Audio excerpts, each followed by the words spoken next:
strike in U.S. history and the second longest B-2 mission ever flown, exceeded only by those in the days following 9/11. Well prior to the strike, General Kurilla elevated force protection measures across the region, especially in Iraq, Syria, and the Gulf. Our forces remain on high alert and are fully postured to respond to any Iranian retaliation or proxy attacks, which would be an incredibly poor choice. We will defend ourselves. The safety of our service members and civilians remains our highest priority. This mission demonstrates the unmatched reach, coordination, and capability of the United States military. In just a matter of weeks, this went from strategic planning to global execution. This operation underscores the unmatched capabilities and global reach of the United States military. As the President clearly said last night, no other military in the world could have done this. I join the President and the Secretary in being incredibly proud of the air crews, naval forces, cyber operators, planners, and support teams, and commanders who made this mission possible. It is their skill, discipline, and teamwork that makes this operation possible. I am particularly proud of our discipline related to operational security, something that was of great concern to the President, the Secretary, General Kurilla, and me, and we will continue to focus on this. As we stand here this morning, many assets are still airborne, and we have hundreds deployed. I ask that we keep our warfighters on their way home and our deployed service member in our thoughts. Our joint force remains ready to defend the United States, our troops, and our interests in the region. Thank you very much. We will take a few questions, Phil. Me? Yeah. So is regime change off the table, Mr. Secretary?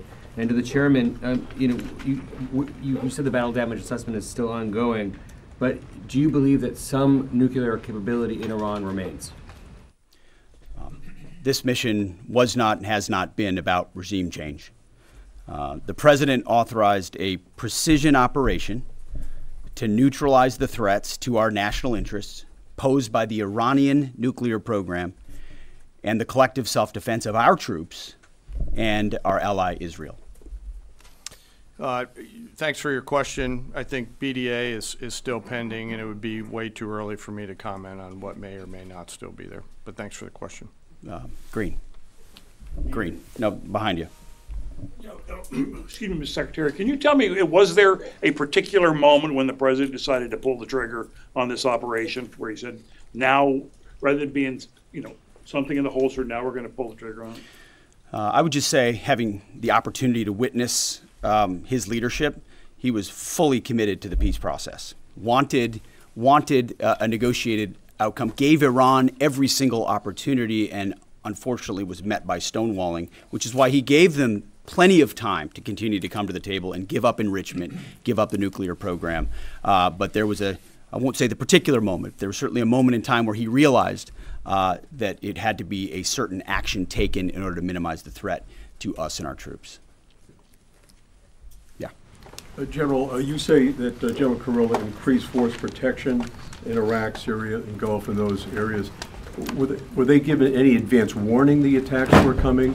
And also, Mr. Secretary, when were congressional leaders notified? How long before the attacks took place? Sure. To your first question, the risk has clearly been rising over the last few weeks in the region. Based on that, and not a particular awareness of this operation, we've made smart decisions to minimize the risk to U.S. forces in the region. So they were given no advance warning? No, sir. And congressional? They were notified after the planes were safely out. Well, we complied with the notification requirements of the War Powers Act. After the attacks, they were notified? They were immediately thereafter. Yes. Thank you, Secretary. Two quick questions. Do you believe you completely destroyed Iranian nuclear program? And how about Iranian ballistic missiles? Your ally Israel always saying that is biggest threat?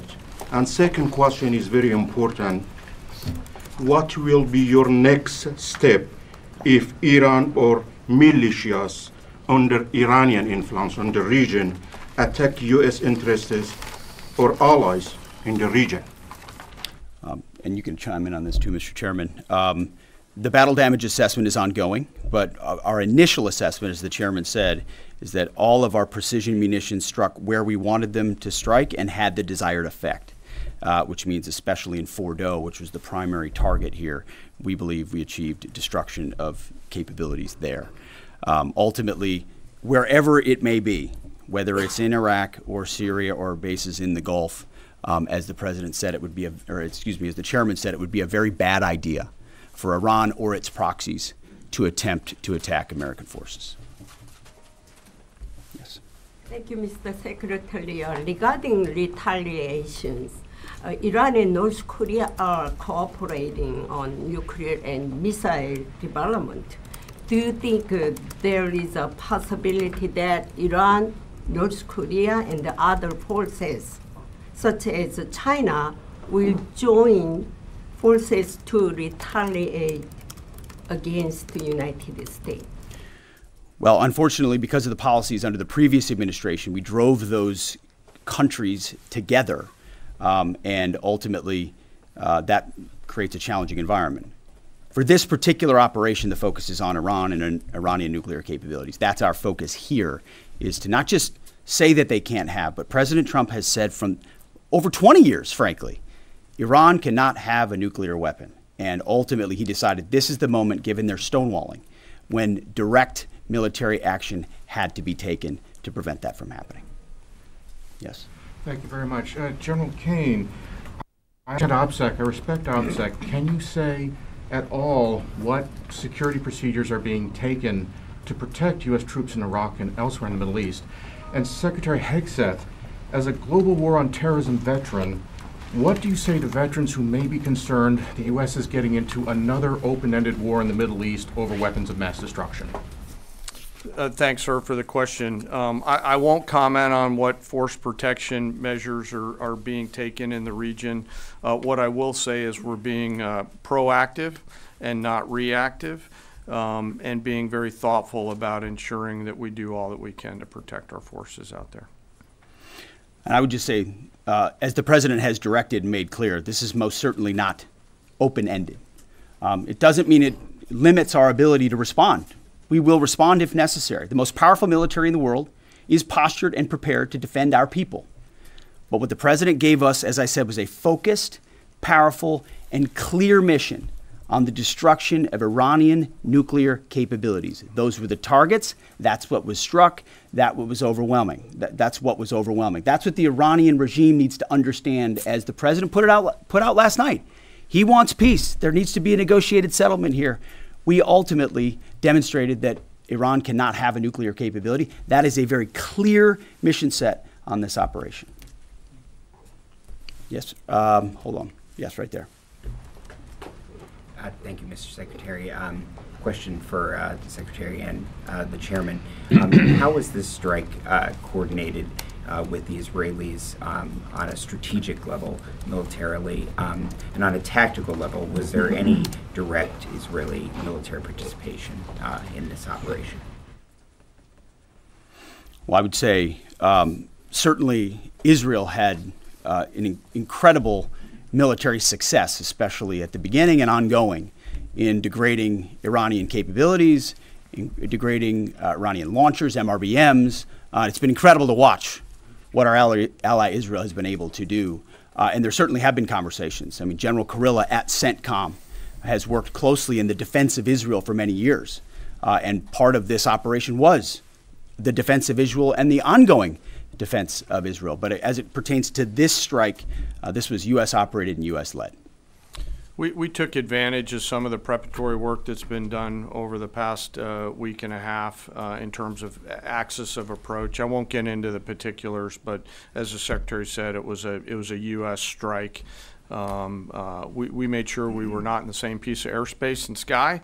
Aside from that, that was the extent of it. We'll take a couple more. Yeah, right there. Question to the Secretary first. Are you concerned whatsoever now about the reaction from U.S. allies given the strike, particularly those in the Gulf? And to the Chairman, if I may, I understand you don't want to speak to specific assets and force protection measures, but do you anticipate at least having to bring in any further assets from other theaters to aid in force protection over the coming days? We certainly understand the challenges of allies in the region, and we have been respectful and in working in collaboration with them as it pertains to basing and sensitivities there. Ultimately, they've got a lot of assets and people in those locations also where American troops are co-located. So that's a consideration of ours. We've been in close consultation with them, and we appreciate the support that we have got. Thanks for the question on sort of the global picture. And as you know, that's one of my jobs, is to look globally at the entire range of challenges. We are always carefully considering our force posture around the world and then offering options to the Secretary and to the President. I won't comment on any future things, but the American people should know that we carefully consider those moves around the world and try to modulate as needed our force structure in the region. Absolutely. Yeah, right here. Thank you. What communications are being sent to the Iranians right now, and is there any possibility of diplomacy now or in the coming days? I can only confirm that there are both public and private messages being directly delivered to the Iranians in multiple channels, giving them every opportunity to come to the table. They understand precisely what the American position is, precisely what steps they can take to allow for peace, and we hope they do so. Yes. The president may not want an open-ended conflict. The Iranians may disagree. Are you prepared for a protracted war? Well, anything can happen in conflict. We acknowledge that. But the scope of this was intentionally limited. That's the message that we're sending. With the capabilities of the American military nearly unlimited. So Iran, in that sense, has a choice. But we've made it very clear to them, this is nuclear sites, this is nuclear capabilities, this is the line that the president set, and we set that back. Now is the time to come forward for peace. But I think one of the takeaways from this as well is the unprecedented level of ongoing cooperation. I can't speak highly enough of the chairman and his staff and General Kurilla in CENTCOM, what they've done to look around the corner, to pre-position, to understand how an operation like this comes together. The scope and scale of what occurred last night would take the breath away of almost any American if you had an opportunity to watch it in real time. And I think Tehran is certainly calculating the reality that planes flew from the middle of America in Missouri overnight, completely undetected over 3 of their most highly sensitive sites, and we were able to destroy nuclear capabilities. And our boys in those bombers are on their way home right now. We believe that'll have a clear psychological impact on how they view the future, and we certainly hope they take the path of negotiated peace. But I could not be more proud of how this building operated, of the precision, the sensitivity, and the professionalism of the troops involved in this effort. I will take one more. We'll take one more question. Yes, right there. Thank you, Mr. Secretary. Concerning the justification for these strikes, in March, the Office of the Director of National Intelligence released their threat assessment, concluding, quote, Iran is not building a nuclear weapon, and Khamenei has not authorized the nuclear programs he suspended in 2003, unquote. So what new intelligence does the U.S. have since then that the Iranians have changed their position on nuclear weapons? And does this new intelligence come from U.S. sources and methods, or are we getting this information from other countries? Well, I would just simply say that the president's made it very clear. He's looked at all of this, all of the intelligence, all of the information, and come to the conclusion that the Iranian nuclear program is a threat, and was willing to take this precision operation to neutralize that threat in order to advance American national interests, reduce the Iranian nuclear program, and obviously collective self-defense of ourselves and our allies. So he looked at all of it, understood the nature of the threat, and took bold action I think the American people would expect in a commander-in-chief. That's all we've got. Thank you very much. Appreciate it. Mr. Chairman. Thank you. Mr. Chairman, do you have any of the WC? अमरीकी वज़ीर दिफ़ा और अमरीकी general जो है वो मुश्तरका तौर पर press conference कर रहे थे, मीडिया को बता रहे थे। अमरीकी वज़ीर दिफ़ा ने कहा कि अमरीकी ऑपरेशन ईरान में रजीम चेंज के लिए नहीं था। ईरान पर हमला अमरीका पर ख़तरात को कम करने के लिए किया गया। हमने ईरान का एटमी प्रोग्राम तबाह कर दिया। दुनिया को अमरीकी सदर की बात सुनना होगी। ईरान की कार्रवाई का भरपूर जवाब देंगे। अगर ईरान कार्रवाई करता है तो उसका भरपूर जवाब दिया जाएगा। सदर ट्रंप ने कई बार कहा ईरान जौहरी हथियार हासिल नहीं कर सकता। हर अमरीकी इस ऑपरेशन में शामिल था। अमरीकी वज़ीर दिफ़ा की जानिब से ये कहा गया। ये मज़ीद कहा कि इसराइल को तमाम इत्तेहादियों की हिमायत हासिल है। ईरान एटमी हथियार नहीं रख सकता। इसराइल ने ज़बरदस्त कामयाबियां हासिल की। अमरीका ने ईरान को बातचीत के लिए 2 माह दिए। अमरीकी हमले में किसी ईरानी शहरी को नुकसान नहीं पहुंचा। अमरीकी वज़ीर दिफ़ा की जानिब से यह कहा गया। मज़ीद कहा कि उम्मीद है ईरान मुज़ाकरात का रास्ता अपनाएगा। अमरीकी जनरल ने कहा कि आपको बताएं कि अहदाफ पर 2 दर्जन टमाहॉक मिसाइल दागे गए हैं। हमला करते वक्त ईरान के किसी तैयारे ने उड़ान नहीं भरी। ईरान पर हमले के वक्त किसी किस्म की मज़ाहमत नहीं की गई। अमरीकी जनरल की जानिब से ये बताया गया है। उन्होंने कहा कि अमरीकी तारीख में B-2 का ये सबसे बड़ा हमला है। हमने ईरानी अहदाफ पर 14 MOPs इस्तेमाल किए। अमरीकी जनरल की जानिब से ये बताया गया। मज़ीद बताया कि गुज़िश्ता रात जनरल कुरेला की सरबराही में ऑपरेशन मिडनाइट हैमर किया गया। ईरान के खिलाफ ऑपरेशन इंतहाई खुफिया था। मजीद बताया कि अमरीकी B-2 को दूसरे तैयारों की मदद भी हासिल थी।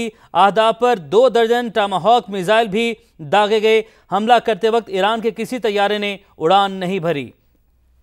अमरीकी वज़ीर दिफ़ा ने कहा कि अमरीकी ऑपरेशन ईरान में रजीम चेंज के लिए नहीं था। ईरान पर हमला अमरीका पर ख़तरात को कम करने के लिए किया गया।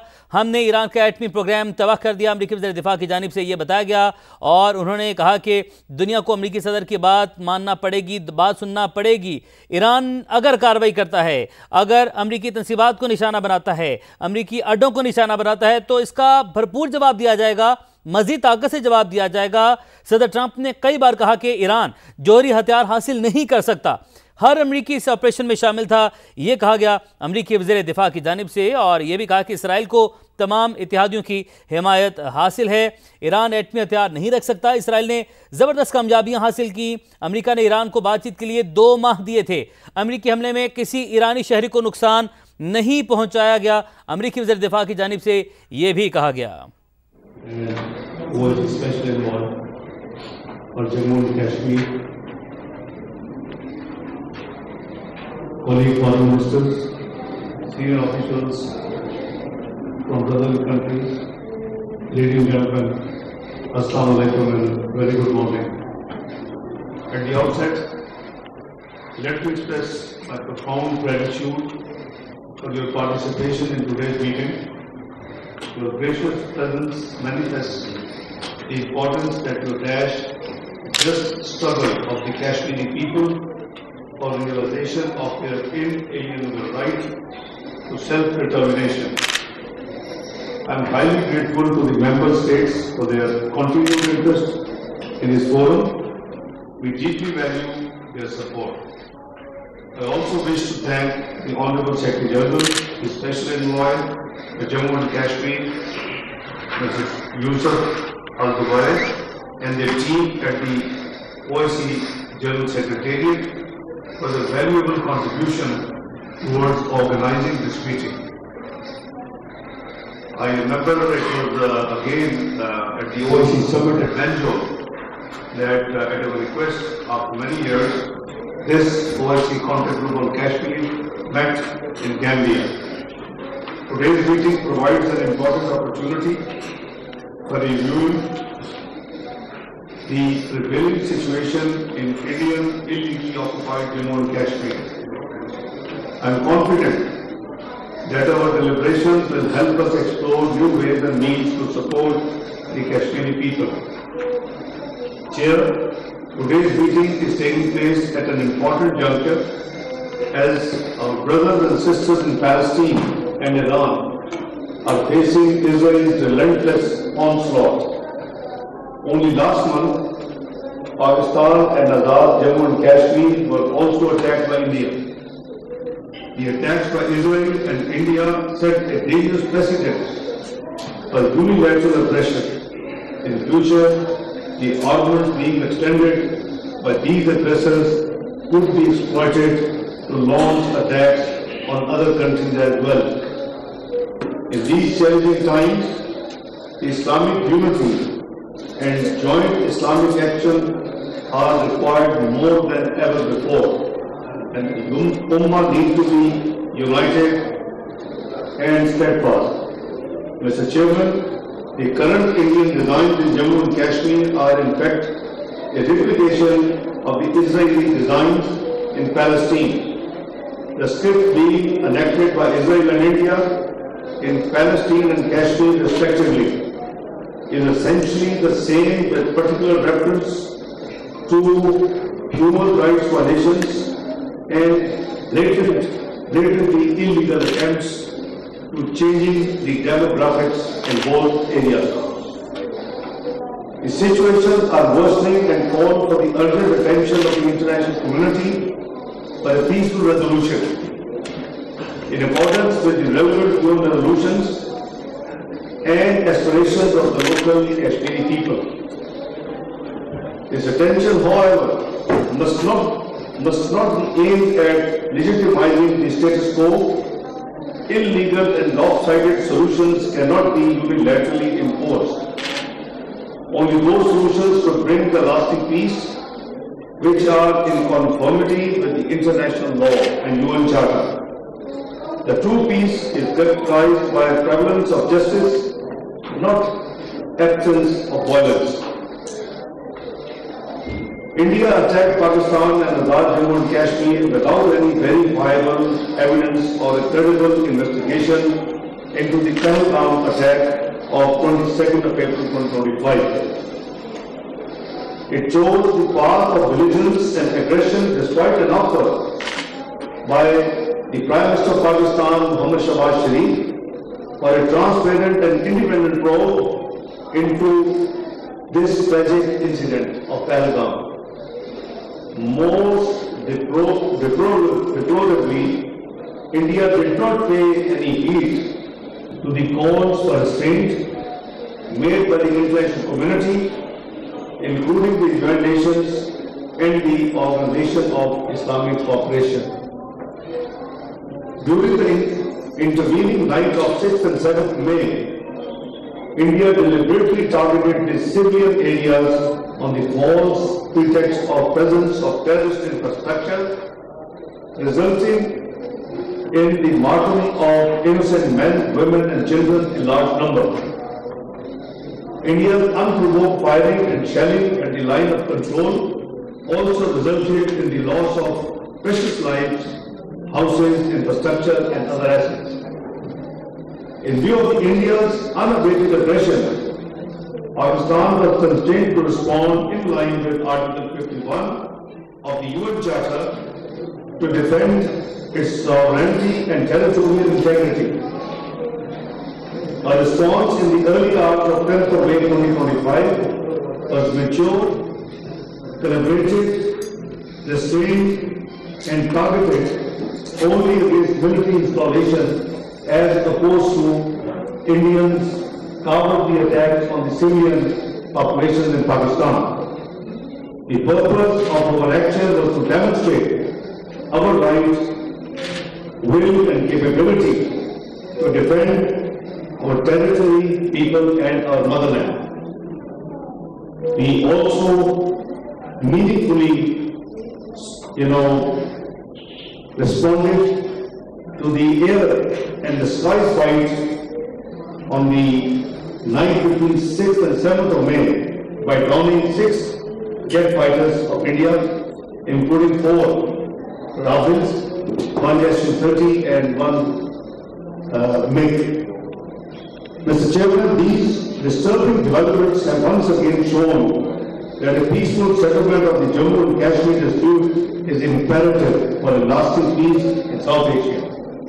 The region is home to over 1/5 of the world population. It cannot afford the consequences of irresponsible Indian actions. Today, Pakistan remains firmly committed to upholding the ceasefire and promoting an environment of regional stability. However, at a time when international efforts are being made for regional peace and stability.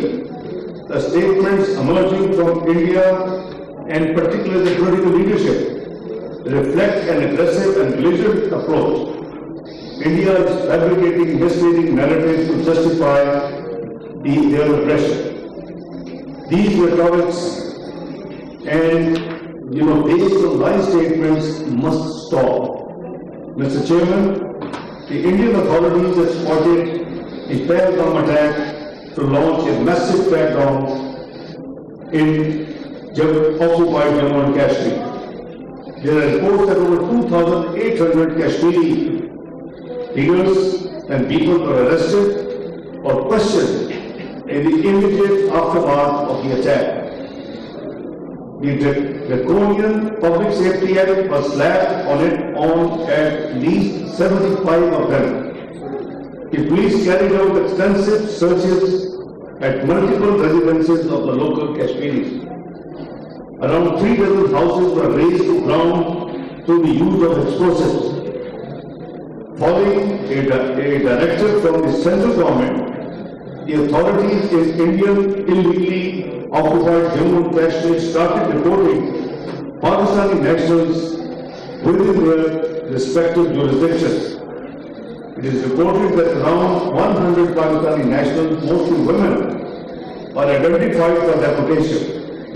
The directive inter alia resulted in split of families and children being separated from their mothers. There were reports of clashes with the Kashmiri students studying in India.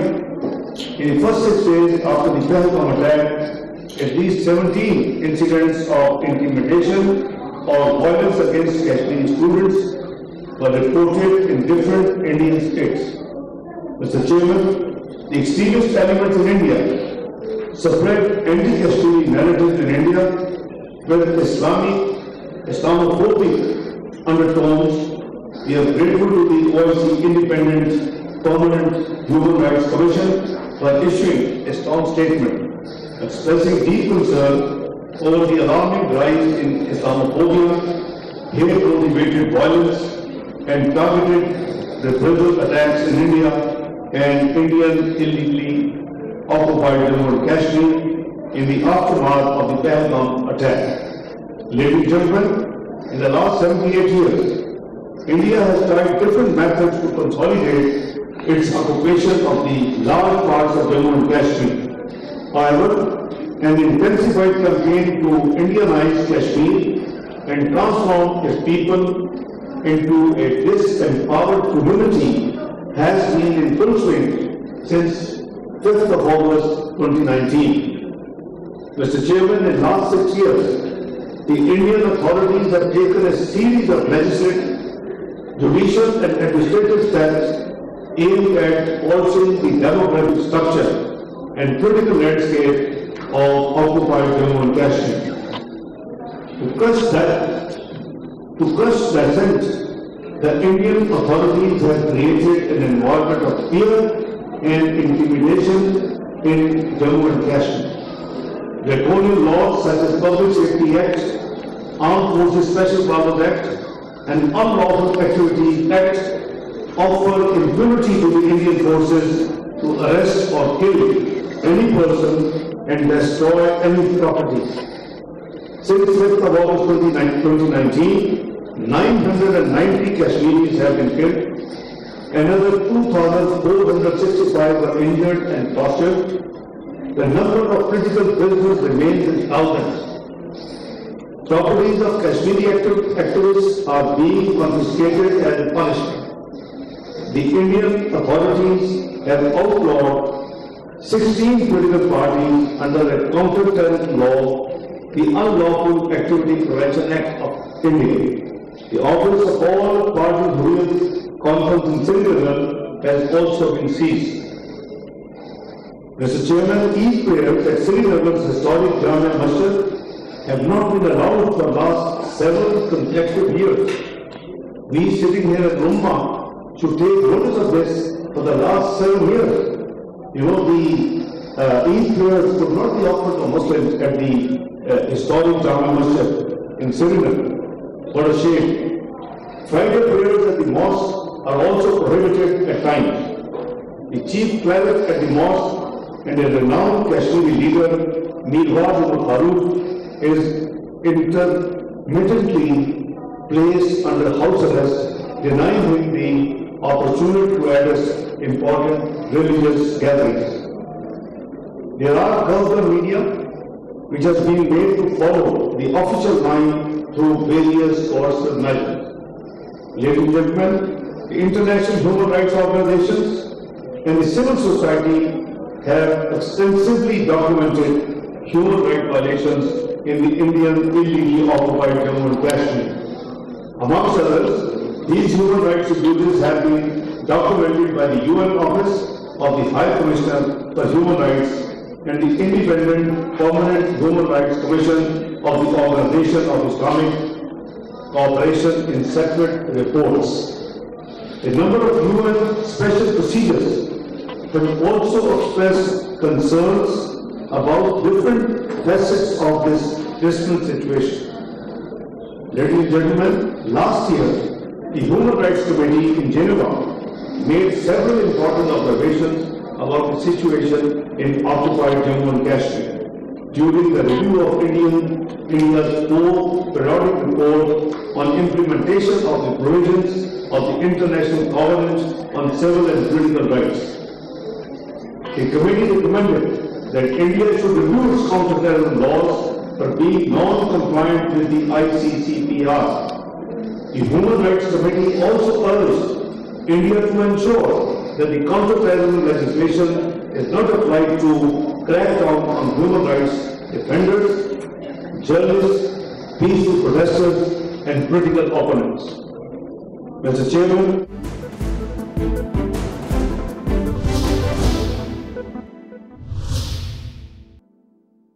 Suite Residencies, Studio 1, 2, and 3.